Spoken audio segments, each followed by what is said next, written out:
राष्ट्रपति की शक्तियों को हमने लगभग 3 भागों में बांटा था। एक तो सामान्य शक्तियां देखी थी, कुछ आपातकालीन शक्तियों की बात की थी, और कुछ विशेष शक्तियां हैं जो राष्ट्रपति को ही प्राप्त है, ये बात की थी।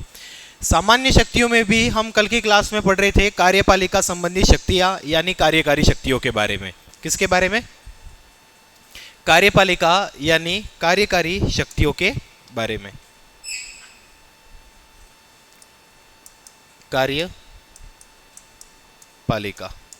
कार्यपालिका शक्तियों के बारे में हम पढ़ रहे हैं। कार्यपालिका शक्तियों का मतलब ये होता है कि राष्ट्रपति की वो पावर जो उसको सरकार के संबंध में प्राप्त होती हैं। किसके संबंध में? सरकार के संबंध में। ठीक है, सरकार से जुड़ी हुई राष्ट्रपति के पास जो जो पावर्स होती हैं वो सब किस में आती हैं? कार्यपालिका शक्तियों में। कल की क्लास में आप लोगों को बताया था अनुच्छेद 53। अनुच्छेद 53 ये कहता है कि केंद्र सरकार या संघ सरकार की जो भी कार्यपालिका शक्तियां हैं वो किस में निहित होंगी? राष्ट्रपति में। आई बात समझ में? ऐसा कौन कहता है? अनुच्छेद 53 कहता है। और राष्ट्रपति इन शक्तियां या जो पावर उसको प्राप्त हैं, इन पावर का इस्तेमाल वो अपने अधीनस्थ अधिकारियों द्वारा करेगा। किसके अनुसार करेगा? अपने अधीनस्थ अधिकारियों द्वारा। ये बात की, या तो खुद कर सकता है या फिर अपने अधीनस्थ अधिकारियों द्वारा। आप लोगों को एक बात बताई, अनुच्छेद 74 का कल जिक्र किया था। अनुच्छेद 74 क्या कहता है कि राष्ट्रपति को सहायता और सलाह देने के लिए एक मंत्री परिषद होगी। आई बात समझ में? और मंत्री परिषद की सलाह के अनुसार राष्ट्रपति कार्य करेगा। तो बेसिकली अनुच्छेद 53 में क्या कहा गया है कि राष्ट्रपति कार्यपालिका शक्तियों का प्रयोग या तो खुद करेगा या अपने अधीनस्थ अधिकारियों द्वारा करेगा। तो सामान्य अर्थों में देखें तो अधीनस्थ अधिकारियों का मतलब क्या होता है? मंत्री परिषद होता है। मतलब मंत्री परिषद ने जो राष्ट्रपति को कहा है वो राष्ट्रपति को करना है। और आपको कल की क्लास में ये भी बताया था कि 42वां संविधान संशोधन किया था इंदिरा गांधी ने, और इंदिरा गांधी ने इस संविधान संशोधन के द्वारा मंत्री परिषद की जो सलाह है वो राष्ट्रपति के ऊपर बाध्यकारी कर दी थी कि मंत्री परिषद ने जो कहा है वो राष्ट्रपति को करना है। ठीक है, लेकिन अगले प्रधानमंत्री आए मोरारजी देसाई, और उन्होंने भारतीय संविधान में 44वां संविधान संशोधन किया। 44 जो कॉन्स्टिट्यूशन अमेंडमेंट हुआ, उसके बाद मंत्री परिषद की जो सलाह है वो राष्ट्रपति एक बार पुनर्विचार के लिए भेज सकता है। कितनी बार? एक बार। कि मंत्री परिषद ने जो सलाह राष्ट्रपति को दी है वो सलाह राष्ट्रपति कितनी बार वापस भेज सकता है? एक बार। अगर दोबारा वही सलाह राष्ट्रपति के पास भेजी जाती है तो राष्ट्रपति को वो बात माननी पड़ेगी, मंत्री परिषद ने जो भी कहा है। आई बात समझ में? और दूसरी बात, एक और चीज ध्यान में रखना कि मंत्री परिषद ने राष्ट्रपति को जो भी सलाह दी है वो सलाह भारत के किसी भी न्यायालय में चैलेंज योग्य नहीं है। मतलब आप भारत के किसी भी न्यायालय में चुनौती नहीं दे सकते कि मंत्री परिषद ने राष्ट्रपति को क्या कहा, और कहा तो क्यों कहा। ऐसा आई बात समझ में कि नहीं आई? वैसे जब मंत्री परिषद पढ़ेंगे उस समय चर्चा करेंगे, पर आप लोग इतना समझ लेना कि राष्ट्रपति जो है वो मंत्री परिषद की सलाह के अनुसार कार्य करता है। मतलब कार्यपालिका जो शक्तियां राष्ट्रपति को प्राप्त हैं, उन कार्यपालिका शक्तियों का प्रयोग राष्ट्रपति किसकी सलाह के अनुसार करता है? मंत्री परिषद की सलाह के अनुसार करता है।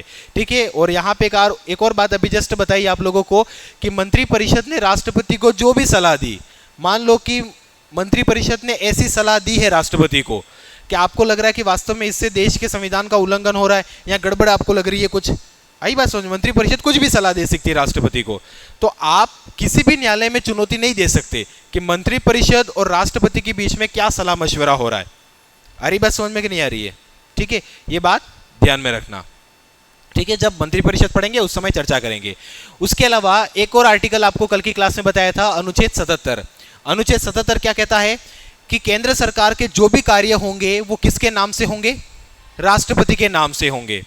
और दूसरी बात, अनुच्छेद 77 में एक और लिखी हुई थी कि राष्ट्रपति कार्य आवंटन के नियम बनाएगा। क्या बनाएगा?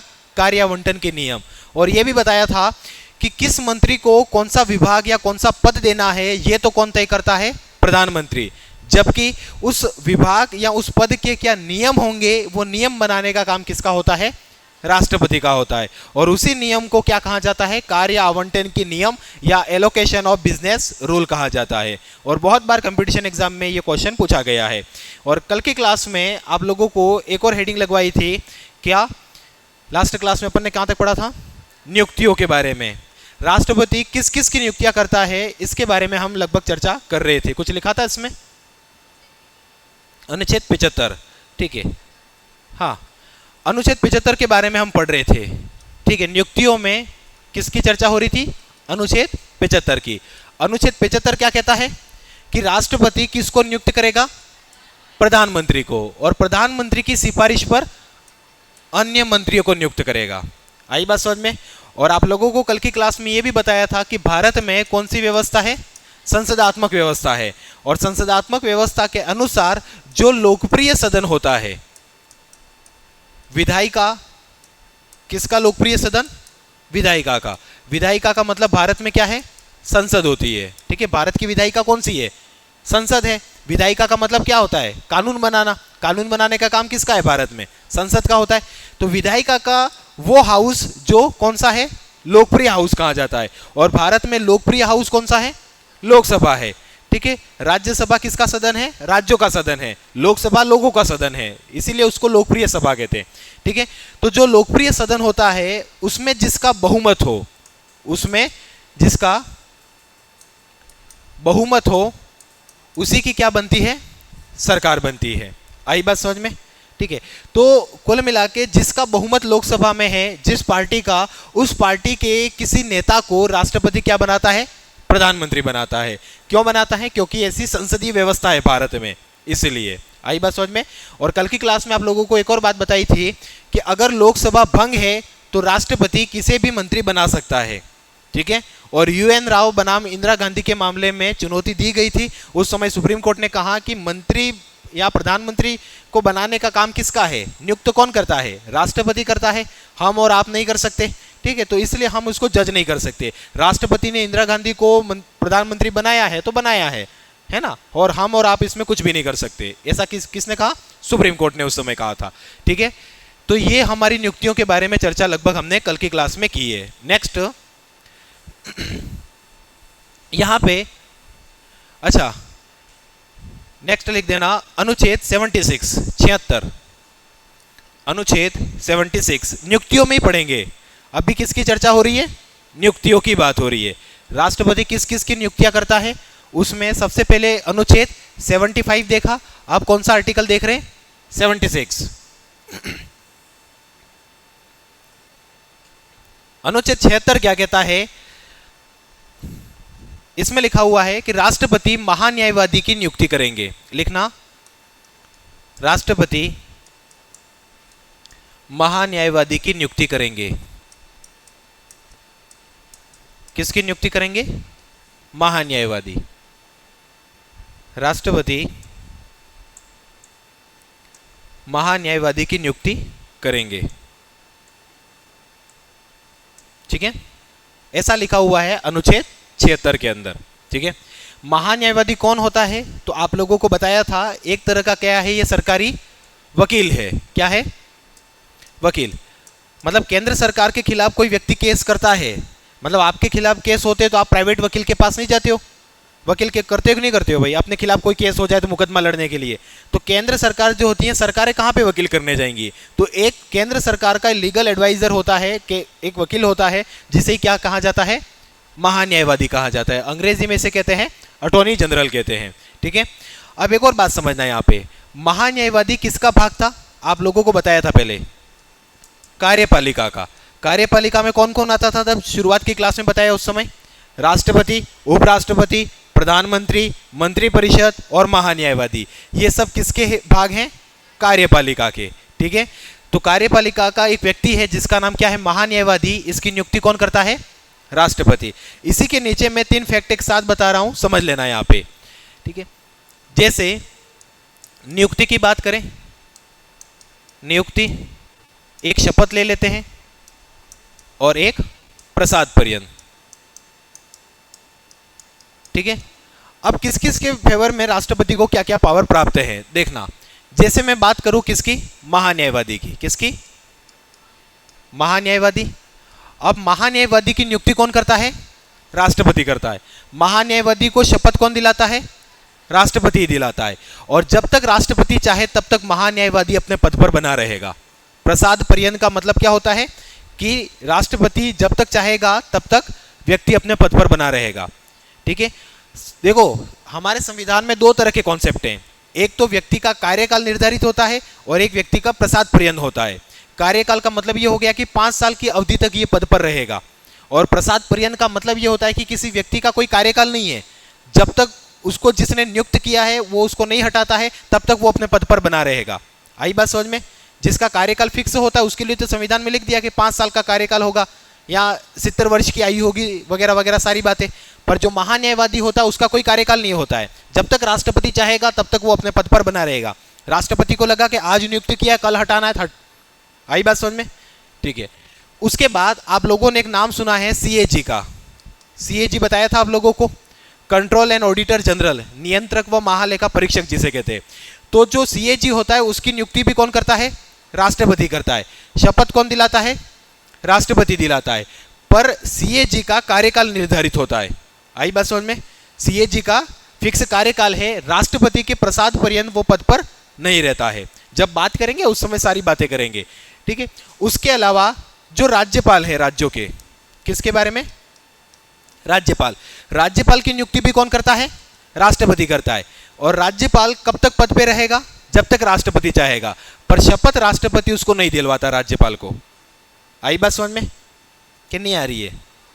आ रही बात समझ में? 3 कॉन्सेप्ट बताएं, नियुक्ति, शपथ और प्रसाद पर्यंत। मतलब महान्यायवादी की नियुक्ति राष्ट्रपति करता है, शपथ भी राष्ट्रपति दिलाता है, और जब तक राष्ट्रपति चाहे तब तक वो पद पे बना रहेगा महान्यायवादी। सीएजी की नियुक्ति भी कौन करता है? राष्ट्रपति। सीएजी को शपथ कौन दिलाता है? राष्ट्रपति। पर सीएजी का कार्यकाल निर्धारित है, जब तक राष्ट्रपति चाहे तब तक ऐसी कोई बात लिखी हुई नहीं है, ठीक है। निश्चित टाइम पीरियड होता है सीएजी का, तब तक वो पद पर रहेगा। उसके बाद राज्यपाल के बारे में देखना, राज्यपाल की नियुक्ति भी कौन करता है? राष्ट्रपति। और जब तक राष्ट्रपति चाहे तब तक राज्यपाल अपने पद पर रहेगा। आई बात समझ में? राज्यपाल का वैसे आप लोगों को पता है कितने साल का कार्यकाल होता है? 5 साल का। पर संविधान में ऐसा कोई 5 साल का कार्यकाल लिखा हुआ नहीं है। सामान्यतः राज्यपाल 5 साल तक रहेंगे, पर राष्ट्रपति के प्रसाद पर्यंत रहेंगे। मतलब आपको लग रहा है कि किसी व्यक्ति को ऐसा लग रहा है कि 6 साल हो गए राज्यपाल के पद के ऊपर, पर राष्ट्रपति ना कह रहा नहीं हटाना मुझे, तो वो बना रहेगा। आई बात समझ में?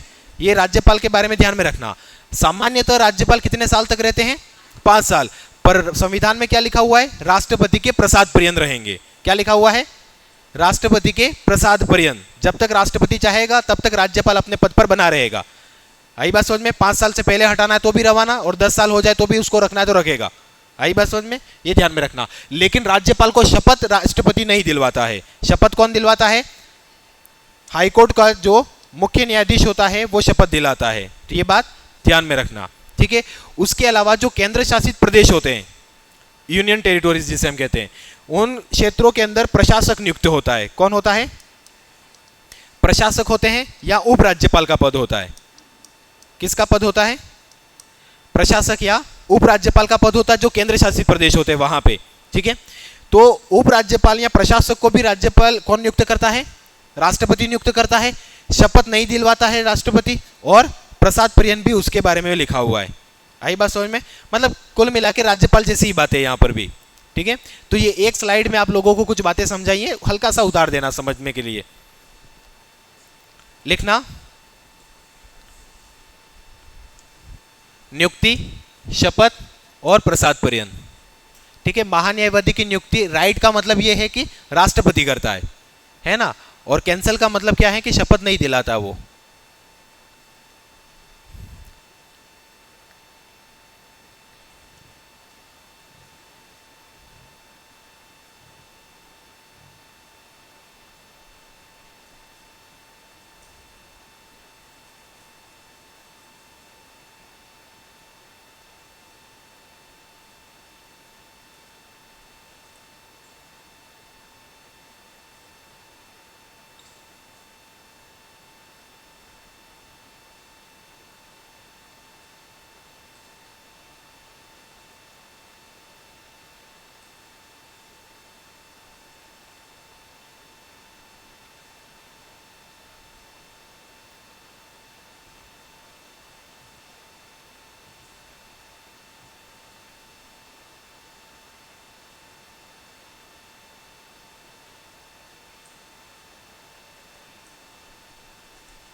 लिख दिया।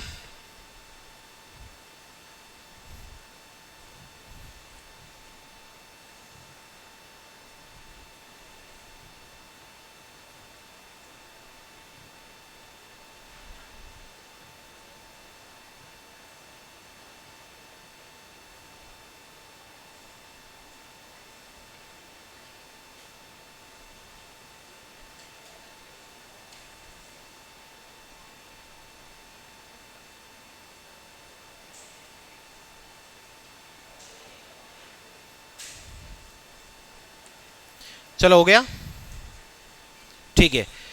सुन लेना यहां पे एक बार, वापिस बता रहा हूं। महान्यायवादी की नियुक्ति राष्ट्रपति, ठीक है। शपथ भी राष्ट्रपति और कार्यकाल भी राष्ट्रपति निर्धारित करेगा। सीएजी की नियुक्ति भी राष्ट्रपति, शपथ भी राष्ट्रपति, पर कार्यकाल संविधान में ऑलरेडी लिखा हुआ 6 साल का, ठीक है। उसके बाद राज्यपाल की अगर बात करें तो राज्यपाल की नियुक्ति भी कौन करेगा? राष्ट्रपति, ठीक है। लेकिन कार्यकाल भी कौन निर्धारित करेगा? राष्ट्रपति, पर शपथ राष्ट्रपति नहीं दिलवाता है, यह बात ध्यान में रखना। कौन दिलवाता है? हाईकोर्ट का मुख्य न्यायाधीश दिलाता है राज्यपालों को शपथ। आई बात समझ में? चलो नेक्स्ट लिखो, नेक्स्ट लिखना अनुच्छेद, लिखो अनुच्छेद 148, अनुच्छेद 148 148, ठीक है। अनुच्छेद 148 में लिखो नियंत्रक, नियंत्रक व महालेखा परीक्षक, नियंत्रक व महालेखा परीक्षक की नियुक्ति, नियंत्रक व महालेखा परीक्षक की नियुक्ति राज्यपाल द्वारा, सॉरी राष्ट्रपति द्वारा। नियंत्रक व महालेखा परीक्षक की नियुक्ति राष्ट्रपति द्वारा, ठीक है। एक और चीज समझना है यहां पे, भारतीय संविधान का एक आर्टिकल है जिसकी बात कर रहा हूं यहां पे, समझना 239 डबल ए, जिसका सब क्लोज 5, कौन सा? 5, 239 डबल ए। देखो अनुच्छेद 239 जो है वो केंद्र शासित प्रदेशों से संबंधित है, ठीक है। 239, ठीक है। 239 जो ए है वो पांडुचेरी और जम्मू कश्मीर के बारे में बताता है, जबकि 239 डबल ए है वो किसके बारे में बताता है? दिल्ली के बारे में बताता है। अब दिल्ली के बारे में क्या रोचक कहानी है संविधान के अनुसार, वो समझना। जैसे आप लोगों को पता है कि मुख्यमंत्री की नियुक्ति कौन करता है? राज्यपाल करता है। मुख्यमंत्री की नियुक्ति कौन करता है? राज्यपाल। प्रधानमंत्री की बात नहीं कर रहा हूं, मुख्यमंत्री कह रहा हूं। मुख्यमंत्री की नियुक्ति राज्यपाल के द्वारा की जाती है। पर अनुच्छेद 239 डबल ए का जो सब क्लोज 5 है वो ये कहता है कि दिल्ली के मुख्यमंत्री की नियुक्ति कौन करेगा? राष्ट्रपति करेगा। कौन करेगा? राष्ट्रपति। आई बात समझ में? आ रही है कि नहीं आ रही है?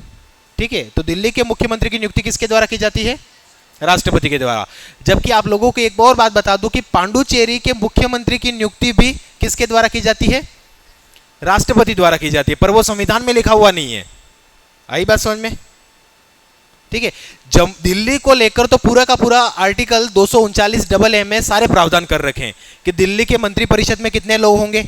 वैसे जब मंत्रिपरिषद पढ़ेंगे उस समय बात करेंगे, पर आप लोगों को पता है कि नहीं पता है, मैं एक हल्का सा आइडिया दे दूं आप लोगों को।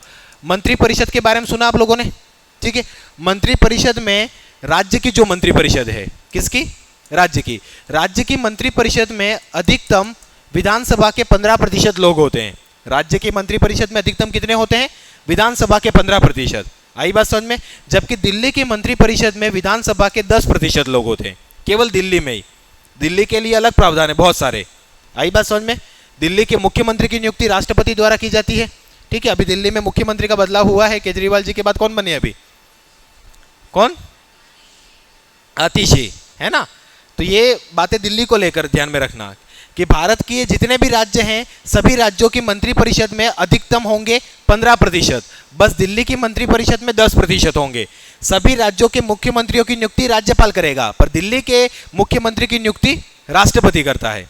आई बात समझ में? अनुच्छेद 239 डबल ए सब क्लोज 5 में ये लिखा हुआ है। तो एक और लाइन लिखना,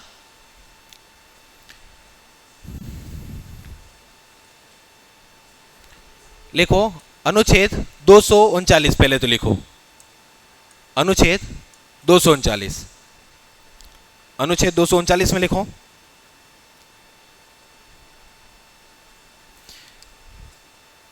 केंद्र शासित, अनुच्छेद 239 में लिखना केंद्र शासित प्रदेशों का, केंद्र शासित प्रदेशों का प्रशासन, केंद्र शासित प्रदेशों का प्रशासन राष्ट्रपति द्वारा, केंद्र शासित प्रदेशों का प्रशासन राष्ट्रपति द्वारा किया जाएगा, केंद्र शासित प्रदेशों का प्रशासन राष्ट्रपति द्वारा किया जाएगा तथा राष्ट्रपति तथा राष्ट्रपति प्रशासन चलाने के लिए, प्रशासन चलाने के लिए प्रशासक को नियुक्त कर सकते हैं, प्रशासक को नियुक्त कर सकते हैं।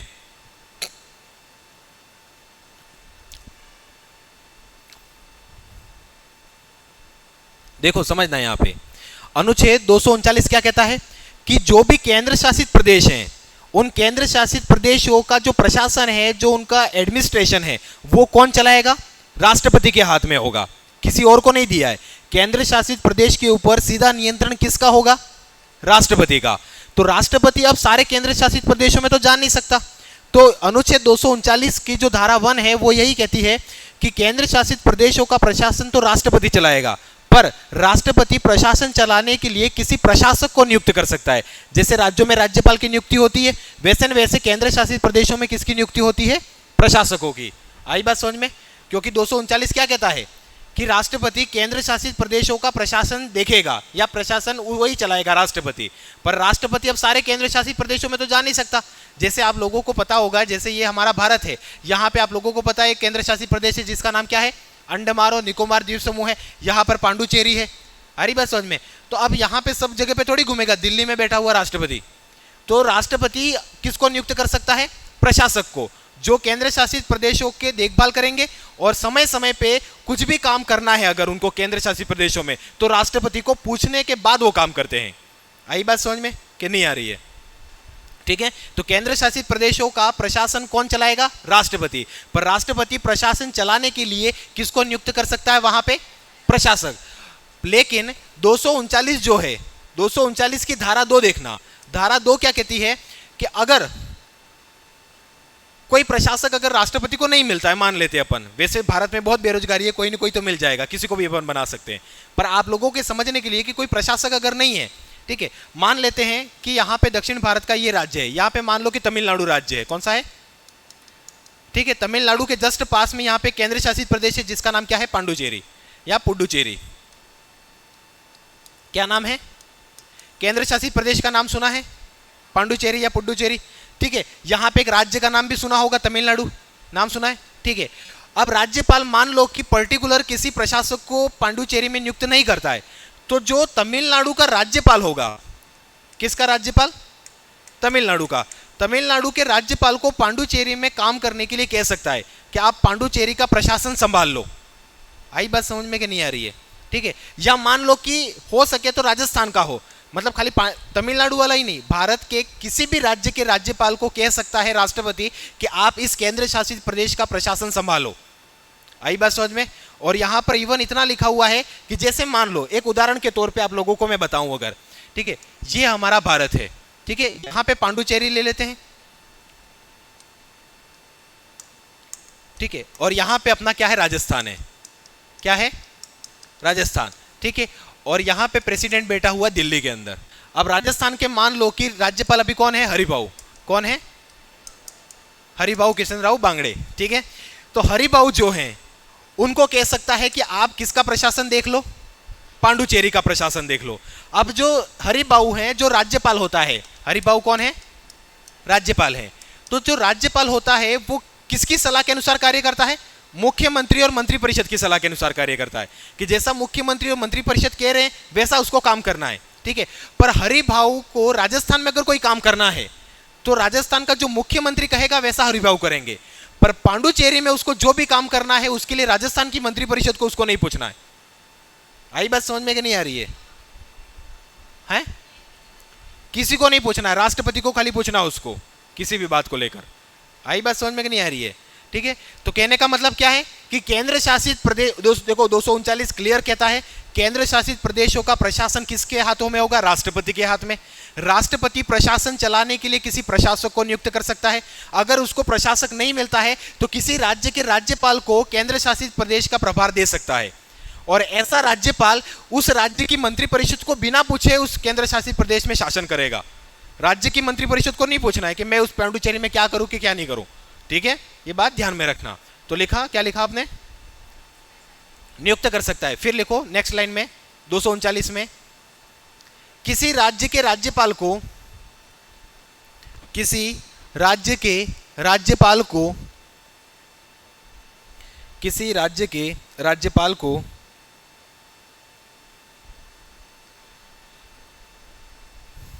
किसी राज्य के राज्यपाल को केंद्र शासित प्रदेश का अतिरिक्त प्रभार दे सकता है। किसी राज्य के राज्यपाल को केंद्र शासित प्रदेश का अतिरिक्त प्रभार दे सकता है।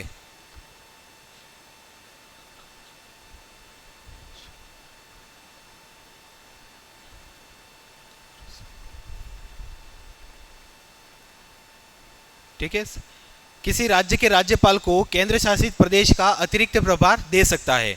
ठीक है, और आप लोगों को यहाँ पे बता दिया है, पर जब बात करेंगे केंद्र शासित प्रदेशों के बारे में उस समय इसके बारे में विस्तृत चर्चा करेंगे। पर अभी के लिए इतना खाली समझ लेना कि किसी राज्य को किसी अतिरिक्त केंद्र शासित प्रदेश का प्रभार मिलता है तो उसको उस राज्य के से कोई लेना देना नहीं है। ठीक है, जैसे राजस्थान के राज्यपाल है हरिभाऊ, ठीक है, अगर उसको पांडुचेरी का अतिरिक्त प्रभार दे दे तो उनको राजस्थान की मंत्रिपरिषद या राजस्थान के लोगों से कोई लेना देना नहीं है पांडुचेरी में क्या काम करना है। पांडुचेरी में काम करने के लिए वो खुद स्वतंत्र है। यहाँ भजनलाल जी शर्मा ने उनको कहा कि ऐसा करो पांडुचेरी में, उनकी बात नहीं सुनेगा वो। आई बात समझ में? जबकि राजस्थान में कोई काम करना है तो भजनलाल जी की बात सुननी पड़ेगी, ये कहने का मतलब है। चलो नेक्स्ट लिखो,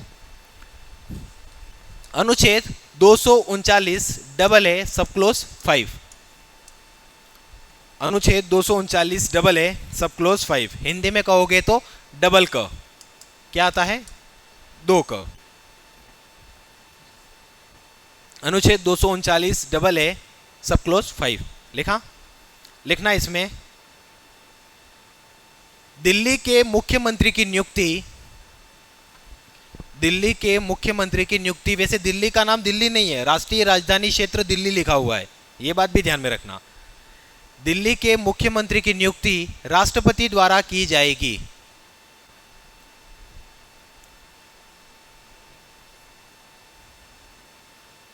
दिल्ली के मुख्यमंत्री की नियुक्ति राष्ट्रपति द्वारा की जाएगी। ठीक है, बाकी राज्यों के मुख्यमंत्री की नियुक्ति कौन करता है? राज्यपाल खुद करता है, पर दिल्ली के मुख्यमंत्री की नियुक्ति राष्ट्रपति द्वारा की जाती है। फिर लिखो नेक्स्ट, एक नोट लगा के एक लाइन लिखना,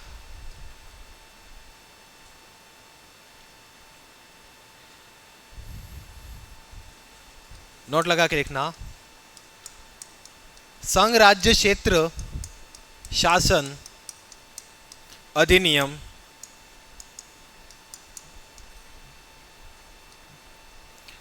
संघ राज्य क्षेत्र शासन अधिनियम 1963, संघ राज्य क्षेत्र अधिनियम 1963। ठीक है, केंद्र शासित प्रदेशों का प्रशासन कैसे चलेगा इसके रेफरेंस में एक अधिनियम भी बनाया गया है। बाकी दिल्ली को लेकर इस अधिनियम में प्रावधान नहीं है, दिल्ली को लेकर तो हमारे संविधान में ही प्रावधान कर दिए हैं, बाकी केंद्र शासित प्रदेशों का प्रावधान इसके अंदर मिल जाएगा आप लोगों को। ठीक है, क्या लिखा? संघ राज्य क्षेत्र शासन अधिनियम 1963 की धारा 45 के द्वारा, की धारा 45 सॉरी, की धारा 45 के द्वारा राष्ट्रपति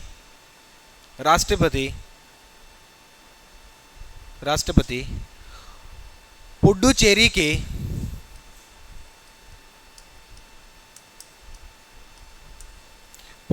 के मुख्यमंत्री की नियुक्ति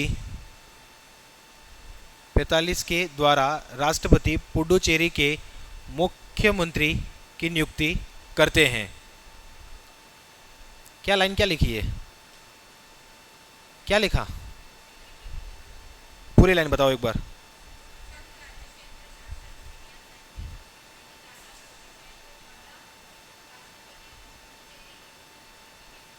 हाँ, पुडुचेरी के मुख्यमंत्री की नियुक्ति करते हैं। राष्ट्रपति पुडुचेरी के मुख्यमंत्री की नियुक्ति करते हैं, लिखा है। मुख्यमंत्री, मुख्यमंत्री की बात हो रही है। आप लोगों को नहीं बताया क्या, दिल्ली और पुडुचेरी में तो विधानसभाएं हैं, राष्ट्रपति के चुनाव में वोट डालने के नहीं आते।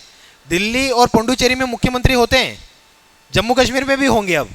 लेकिन जम्मू कश्मीर की जो धारा है, 2019 का जो संशोधन अधिनियम हुआ था, जम्मू कश्मीर को केंद्र शासित प्रदेश बनाया, उसमें क्या लिखा हुआ है कि जम्मू कश्मीर के मुख्यमंत्री की नियुक्ति उपराज्यपाल के द्वारा की जाएगी।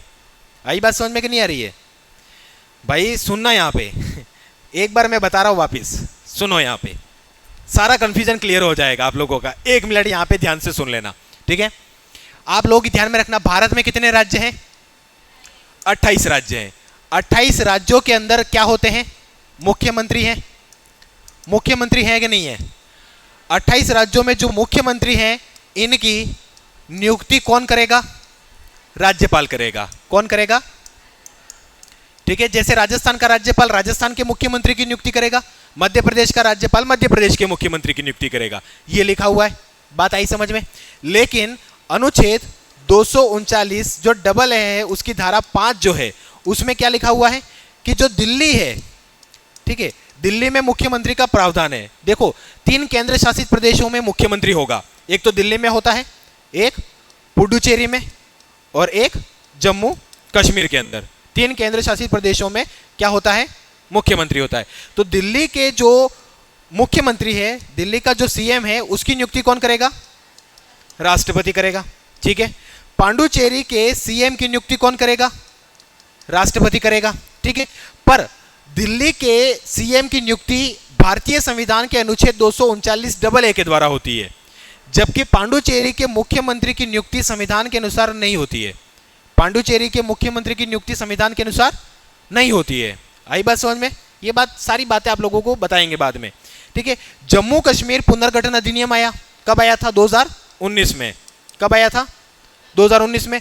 उसके बाद जम्मू कश्मीर को विभाजित कर दिया गया और उसको क्या बना दिया? एक केंद्र शासित प्रदेश बना दिया। धारा 370 हटा दी, विशेष राज्य का दर्जा खत्म हो गया। आई बात समझ में? तो जम्मू कश्मीर के अंदर भी क्या होता है?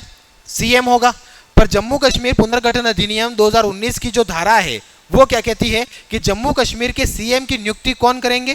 जम्मू कश्मीर के उपराज्यपाल करेंगे। कौन करेंगे? और जम्मू कश्मीर में उपराज्यपाल का पद प्रावधान है, राज्यपाल के पद का प्रावधान नहीं है। जम्मू कश्मीर में क्या होते हैं? उपराज्यपाल होंगे जम्मू कश्मीर में। और जम्मू कश्मीर के जो उपराज्यपाल हैं वो जम्मू कश्मीर के सीएम की नियुक्ति करेंगे, ठीक है।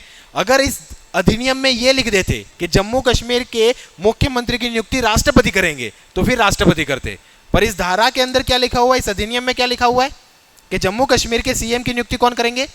उपराज्यपाल करेंगे वहां के, ठीक है। चलो लिखो, उपराज्यपाल की राष्ट्रपति करेंगे। कौन करता है? हाँ, क्या लिखा आपने? करते हैं। चलो एक और लिखो लाइन, जम्मू कश्मीर, हाँ इसी में नोट, एक और नोट लगा दो, दूसरा नोट। ये पांडुचेरी का नोट हो गया, एक जम्मू कश्मीर का भी नोट लगा दो। जम्मू कश्मीर के मुख्यमंत्री की नियुक्ति, जम्मू कश्मीर के मुख्यमंत्री की नियुक्ति उपराज्यपाल द्वारा की जाएगी। जम्मू कश्मीर के मुख्यमंत्री की नियुक्ति उपराज्यपाल द्वारा की जाएगी।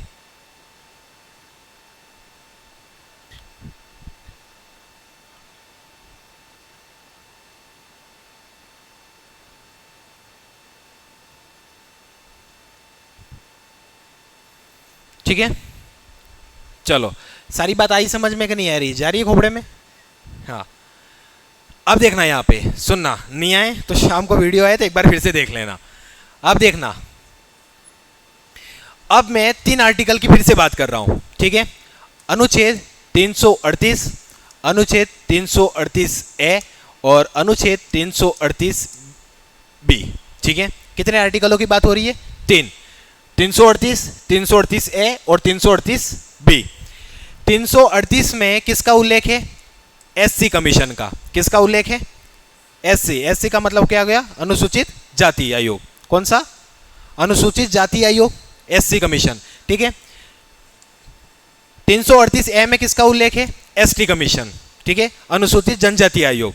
ठीक है, और अनुच्छेद 338 बी में किसका उल्लेख है? OBC commission. ठीक है, अन्य पिछड़ा वर्ग आयोग का उल्लेख है। ठीक है, अब इन तीनों आयोग के अध्यक्ष, उपाध्यक्ष और सदस्यों की नियुक्ति कौन करता है? राष्ट्रपति करता है। आई बात समझ में कि नहीं आ रही है? ठीक है, तो ये कौन सा आयोग है? अनुसूचित जाति आयोग, अनुसूचित जाति आयोग। ठीक है, ये जनजाति आयोग। अनुसूचित तो आगे लगा देना। ठीक है, जनजाति आयोग। ठीक है, और ये ओबीसी आयोग, ये तो समझ में आ जाएगा, बड़ी बात नहीं है। ठीक है, एससी एसटी कमीशन। इन सब के अध्यक्ष प्लस सदस्य, सबकी नियुक्ति कौन करता है? राष्ट्रपति करता है। कौन करता है? राष्ट्रपति। ठीक है, लिखना चाहो तो ऐसे ही लिख दो डायरेक्ट, तीनों लिख देना। अनुच्छेद 338, 338 ए और 338 बी, अनुसूचित जाति आयोग, अनुसूचित जनजाति आयोग और ओबीसी आयोग, इन सब के अध्यक्ष और सदस्यों की नियुक्ति कौन करता है? राष्ट्रपति। तीनों को यूं कॉमन करके लाइन खींच देना और बीच में लिख देना। हाँ, नहीं, जनरल वाले नहीं आते।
देख,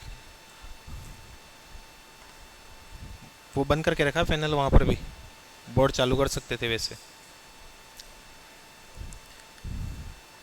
ठीक है, इसको देखने के बाद आपके दिमाग में एक और क्लियर चीज होनी चाहिए कि ये तीनों आयोग, एसटी, एससी और ओबीसी, तीनों आयोग कैसे आयोग हैं? संवैधानिक आयोग हैं। आ रही बात समझ में? बहुत भारत में जब आयोग पढ़ेंगे उस समय दो टाइप के आयोग आएंगे, एक संवैधानिक आयोग और दूसरा विधिक आयोग। संवैधानिक आयोग वो होते हैं जिनका उल्लेख संविधान में है।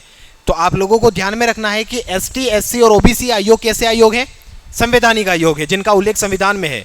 ठीक है, ये वैसे 89 जो कॉन्स्टिट्यूशन अमेंडमेंट हुआ था उसके द्वारा इसको जोड़ा गया था, और ये अभी 102वें संविधान संशोधन के द्वारा जोड़ा गया है। तो लिखना, एक लाइन में लिखवा रहा हूं, वो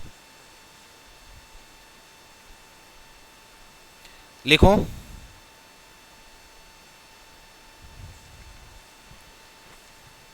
लिख दिया ये कि नहीं लिखा? अनुसूचित जाति, जनजाति और ओबीसी, तीनों आयोग के अध्यक्ष और सदस्यों की नियुक्ति कौन करता है? राष्ट्रपति। और तीनों के अलग अलग आर्टिकल है, 338, 338 ए और 338 बी। कोई बड़ी बात नहीं है, एक बार तुमने खाली 338 देख लिया, उसके बाद आप लोगों के दिमाग में ये बात क्लियर हो जानी चाहिए। एक क्रम से ही तो है, 338 ए बी। ठीक है, पहले एससी है, उसके बाद एसटी है, उसके बाद ओबीसी के बारे में लिखा हुआ है। ठीक है, और इन तीनों आयोगों के अध्यक्ष और सदस्यों की नियुक्ति राष्ट्रपति करता है। सिंपल सी बात है, जटिलता है ही नहीं, बस आप लोगों के सामने समझ रहे हो इस लेवल पे। लिखो, एक नोट लगा के एक लाइन लिखना। 65वें संविधान संशोधन 65, 65वें संविधान संशोधन 1990 के द्वारा, 65वें संविधान संशोधन 1990 के द्वारा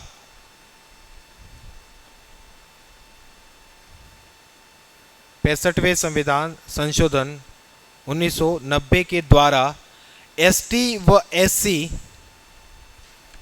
व एससी आयोग की स्थापना की गई। एसटी व एससी आयोग की स्थापना की गई। 65वें संविधान संशोधन 1990 के द्वारा एसटी व एससी आयोग की स्थापना की गई। लिखा। नेक्स्ट लाइन में लिखो 89 कॉन्स्टिट्यूशन अमेंडमेंट, 89 संविधान संशोधन है ना, हिंदी में 89 पर निवासी नहीं पता लगे तो इसलिए 89 कॉन्स्टिट्यूशन अमेंडमेंट 2003 है ना। 89 कॉन्स्टिट्यूशन अमेंडमेंट कब हुआ था? 2003। 89 कॉन्स्टिट्यूशन अमेंडमेंट 2003 के द्वारा एसटी व एससी आयोग को अलग अलग कर दिया गया। अभी बताऊंगा कैसे हुआ था। एसटी व एससी आयोग को अलग अलग कर दिया गया। एसटी व एससी आयोग को अलग अलग कर दिया गया। ठीक है। और फिर लिखना 102वें संविधान संशोधन 102वें संविधान संशोधन 2018। 102वें संविधान संशोधन 2018 के द्वारा 102वें संविधान संशोधन 2018 के द्वारा ओबीसी आयोग की स्थापना की गई। ओबीसी अन्य पिछड़ा वर्ग आयोग या राष्ट्रीय पिछड़ा वर्ग आयोग भी कह सकते हैं इसको। ठीक है। ओबीसी आयोग की स्थापना की गई। देखो सुनना यहां पे, पहले अनुच्छेद 338 के अंदर एससी और एसटी इन दोनों आयोगों का उल्लेख कर दिया। कौन से संविधान संशोधन के द्वारा? 65वें संविधान संशोधन के द्वारा। आई बात समझ में? 65वें संविधान संशोधन 1990 के द्वारा एसटी एससी आयोग की स्थापना कर दी अनुच्छेद 338 के अंदर। फिर क्या किया उन्होंने? एक और कॉन्स्टिट्यूशन अमेंडमेंट कर दिया। कब? 89। कब हुआ ये? 2003 में। इस संविधान संशोधन के द्वारा जो एससी आयोग था उसको तो 338 में रहने दिया, पर एसटी आयोग का अलग से प्रावधान कर दिया 338 ए के अंदर। आई बात समझ में? इन दोनों को अलग अलग कर दिया इस संविधान संशोधन के द्वारा। फिर क्या हुआ? 102वां संविधान संशोधन किया। ठीक है। 2018 में हुआ नरेंद्र मोदी के कार्यकाल में, और इसके द्वारा एक और अनुच्छेद जोड़ दिया भारतीय संविधान में 338 बी, और 338 बी में किसका उल्लेख कर दिया? फिर ओबीसी आयोग का। आई बात समझ में? एसटी एससी आयोग दोनों की स्थापना 1990 में हो चुकी थी, पर बाद में 2003 में जाके दोनों आयोगों को अलग अलग कर दिया। ठीक है। और फिर 102वें संविधान संशोधन के द्वारा किसकी आयोग की स्थापना कर दी? ओबीसी आयोग की। ठीक है। और इन सब के आयोग के अध्यक्ष और सदस्यों की नियुक्ति कौन करता है? राष्ट्रपति। नेक्स्ट लिखो नियुक्ति में।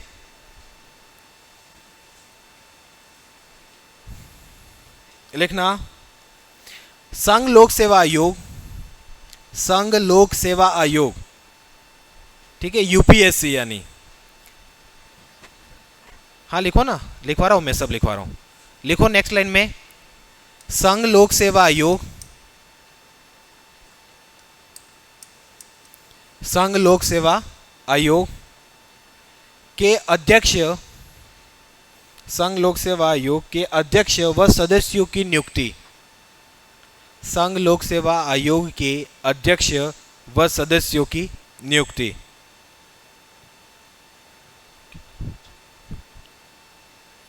संघ लोक सेवा आयोग के अध्यक्ष व सदस्यों की नियुक्ति ब्रैकेट में कर देना अनुच्छेद 316 एक।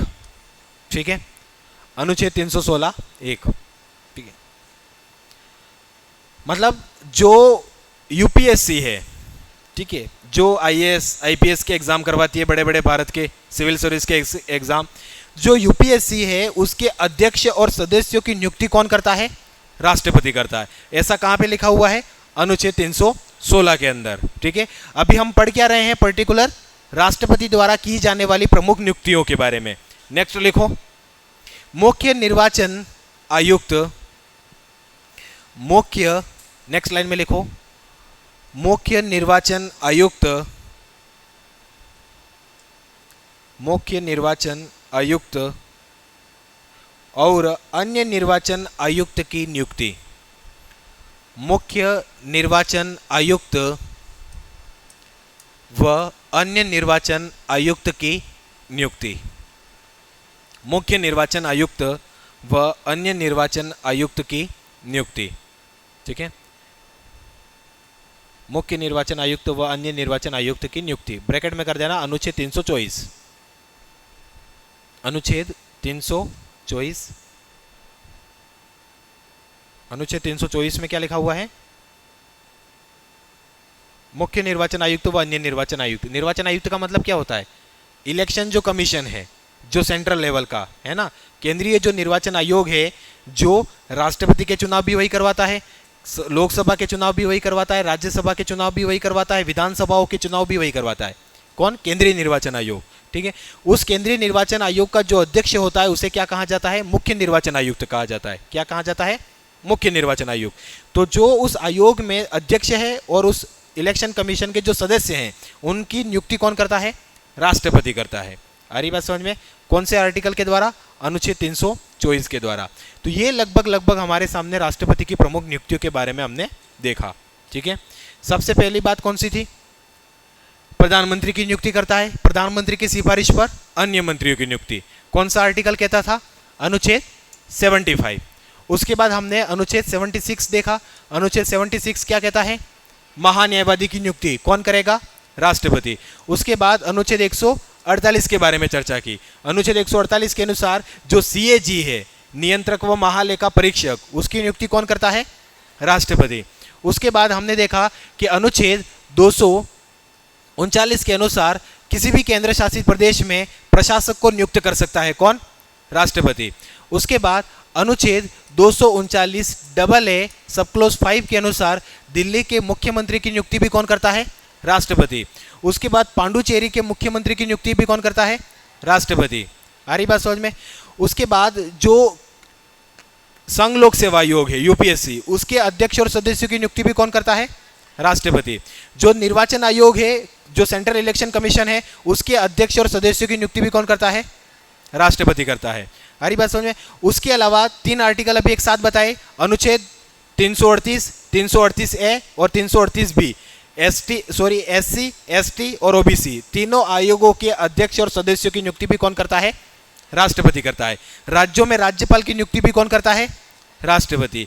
ये राष्ट्रपति द्वारा की जाने वाली प्रमुख नियुक्तियां थी। आई बात समझ में? ठीक है, कल की क्लास के लिए हेडिंग लगा दो,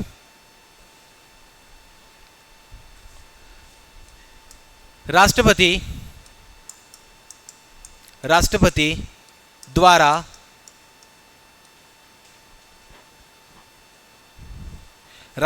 द्वारा गठित किए जाने वाले प्रमुख